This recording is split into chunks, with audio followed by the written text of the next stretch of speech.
Bonjour. Belle pêche, hein? Merci. Et en combien de temps vous avez pris tout ça? Oh, pas longtemps. Alors pourquoi vous êtes rentré? Ça mordait plus? Si, ça mord, mais moi j'ai pas besoin de beaucoup, c'est pour ma famille, ça. Ah oui. Alors sans indiscrétion, là, qu'est-ce que vous faites le reste de la journée? Après, je rentre et je fais la grasse mat. Ma femme, elle va sur les marchés, elle vend un peu de poisson. Et moi, je reste à la maison, je joue avec mon fils. Et quand elle revient, ma femme, on fait la sieste. Et puis le soir, on va en ville, on dîne avec des amis. On boit du vin, on joue de la guitare, on chante, enfin... C'est simple, hein. Parce que moi, je suis dans le business. Je fais du coaching. Tenez-vous, avec votre poisson, là, vous resteriez 1 heure de plus en mer, vous en auriez plus, et puis vous pourriez en vendre plus, là, sur les marchés, dans les restaurants. Puis vous seriez plus riche, hein. Et après? À 60, vous êtes peinard. Vous pouvez partir au vert, tranquille. Pas mal, non? Vous aimez poser les questions, hein? Je suis venue pour ça, faire le point avec vous. Ça passe par des questions. Vous avez accepté? Et vous alors? Votre sœur? Ma sœur. Tuée par votre femme. Ma femme est innocente. La route était glissante, il y avait du brouillard. Vous avez lu le rapport de gendarmerie? C'était un accident. Bon. Écoutez, j'ai accepté de vous voir, mais je préfère qu'on arrête là. Vous me jetez dehors? Mais je vais devoir trouver un hôtel. Les hôtels ici, c'est cher. J'ai pas d'argent. Si je vous demande l'hospitalité pour la nuit, je repars demain et vous n'entendrez plus parler de moi.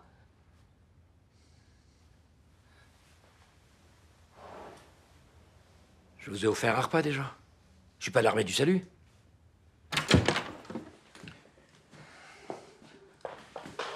La chambre. À côté, la salle de bain. Il y a des serviettes sous l'évier. Enfin, vous vous démerdez, hein. C'est parfait. Je suis un mirage pour toi. Pourquoi? Je t'ai demandé un verre. J'ai pas entendu. T'as pas entendu. Je devais avoir la tête dans le frigo. Arrête. Oh, faut pas m'en vouloir. Tu sais, avec le bruit, c'est difficile d'entendre de là-bas.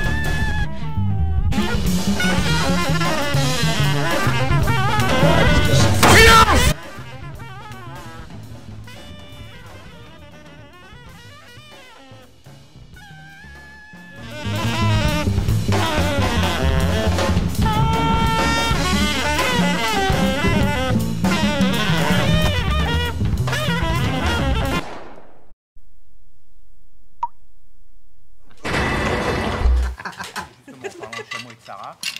Papy. Je vous propose de venir là. À la maison. À la montagne. Le vieux singe connaît toutes les grimaces. Oh, papy, qu'est-ce que t'as bu? Du jus d'orange. C'est nous qui avons éteint le feu. Oh, mais dis... On dirait qu'elle est bien gourmande, la petite. Vous croyez au hasard, vous? Non, monsieur. 200 000. Moi, j'y ai cru. J'ai jamais eu à me battre. J'ai toujours tout eu, sans effort. C'est pas ce que je voulais.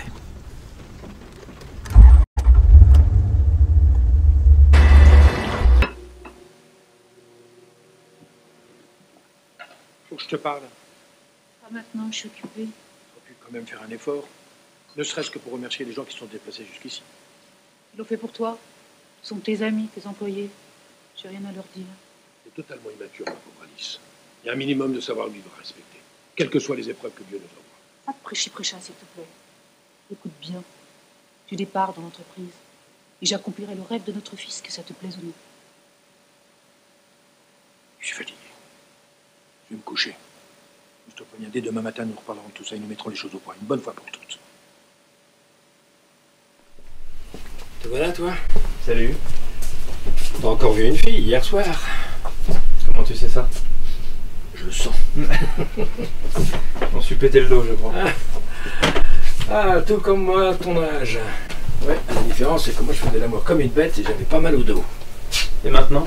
Bah maintenant, j'ai mal au dos et je fais plus l'amour. Ouais, ça je sais, je l'entendrai. Bonjour, mademoiselle. Bonjour.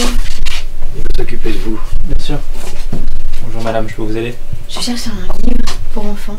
Ça a dû le faire rigoler, ton maître, non? Ma maîtresse. Oh, pardon. Je sais pas pourquoi je vais à tout prix que ce soit un maître. Ça l'a fait marrer ou pas? Ben, t'es musicien. Musicien. C'est un grand mot. Tu me montres? Non. C'est toi qui me montres. Tu te souviens de cet endroit? Ouais. On l'avait acheté ensemble. On sautait les filles. Ah oui, c'était une belle époque. Ouais. On était jeunes, on faisait des bracos. On était fiers d'appartenir à la race des seigneurs. Oui, on était fiers. Et puis t'as rencontré Emmanuel. C'est moins vu. Le pire, ça a été ton fils. Tu l'as regretté? Le dernier braco s'est terminé en véritable boucherie parce qu'on l'avait pas assez préparé. Et quand on laisse partir le fils de son ami à l'orphelinat, ça doit aider à appuyer sur la détente. Je l'admets. Ouais, t'es qu'un fils de pute. Tu préférais être avec Emmanuel. Tu lui en as voulu. Oui. Ton envie de vouloir l'accueillir est tout à fait respectable. Mais as-tu pensé à la possibilité qu'il vive vieux, occupant ton bureau, dénigrant ton autorité? Me débarrasser de lui, il le faut. Partir, il le doit. Mais comment? Change de bureau, déménage. Et dis-lui clairement que si tu le revois dans ton nouveau bureau, tu le fais arrêter, comme un voleur. De toute façon, on n'aurait pas pu faire la route d'une seule traite. Oh, de nuit, c'est sûr, ça aurait été de la pure folie. Avec tous ces camions, on aurait pu mourir 10 fois. Eh ben, ça aurait simplifié les choses. Hein. Comme ça, on aurait été réunis pour l'éternité, puis sans se quitter une seule seconde. Aurais-tu peur de la solitude après toutes ces années? Non, mais j'ai peur pour toi, de te laisser seul. Puis, j'ai pas envie de rester sans toi. Voilà. Je suis quand même le plus vieux, non? Mais arrête de dire ces bêtises, Ernest, tu veux? Allez, allons nous coucher.